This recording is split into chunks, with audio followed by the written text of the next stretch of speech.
Jour 2. J'ai rencontré David ce matin, à la fraîche. Un mec qui, comme moi, a des habitudes saines au réveil. Une cigarette, un paix dans le vent, saupoudré d'un fils de pute par ici et d'un enculé par là. 6h45, un café, un coca. Il me regarde et me lance un « Putain, c'est infect cette merde ». C'est bon, je l'aime. Chemin faisant, trottant et cabriole, philosophant et au fil aux eaux d'une cascade nous discutons. L'amour, l'autre, nous, vous, elle, bref, une discussion qui fait sens, sans détournement copieux et indigeste de caractère consacré par des interactions symboliques. Ultime rempart pour les gens dépourvus du sixième sens, psychologie. J'arrive pas à parler de moi sans être une victime. David me parle de son ex-femme et de ses filles. Sa dernière est décédée, il y a 4 ans.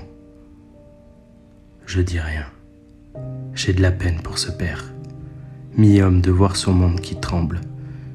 Il me voit et il sait, sans rien dire non plus. Ça se suffit de rien. On est resté assis devant la cascade. Pas lui ni moi n'avons soufflé ou écorché un mot de nos gorges serrées. On a fait mourir le temps. On a fait mourir le temps d'une tristesse qui revient comme un coup de cutter dans les tripes. J'ai rien à dire de plus. Le soir, avant d'arriver, je rencontre Greg. Un grand gars, super élégant, même en marche, suspect. Discret, qui parle d'une voix câline de prêcheur de kermesse. J'ai l'impression de parler à un témoin de Jéhovah, mais bon, un chouette type. Je le devance, je trace. Quand je le vois débarquer devant l'auberge, il n'a pas de mine. Il n'est ni heureux, ni triste. Il est juste pas là. Il fait présence de son absence. Il s'arrête au bord du pont, les mains sur les hanches, le regard dans rien. Assis au bord de la fenêtre de l'auberge, normal, je roule une clope en le matant. Une vieille me dit en souriant que fumer donne le cancer. J'aurais pu lui dire « nique-toi », mais je lui ai offert mon dos et mon dégradé de rebeu comme réponse. Je fais signe à Greg. Je vais vers lui. « Hé mec, c'est ici que ça se passe? Ça va ta journée ?»« Pas trop. T'as mal où? T'as chargé ?»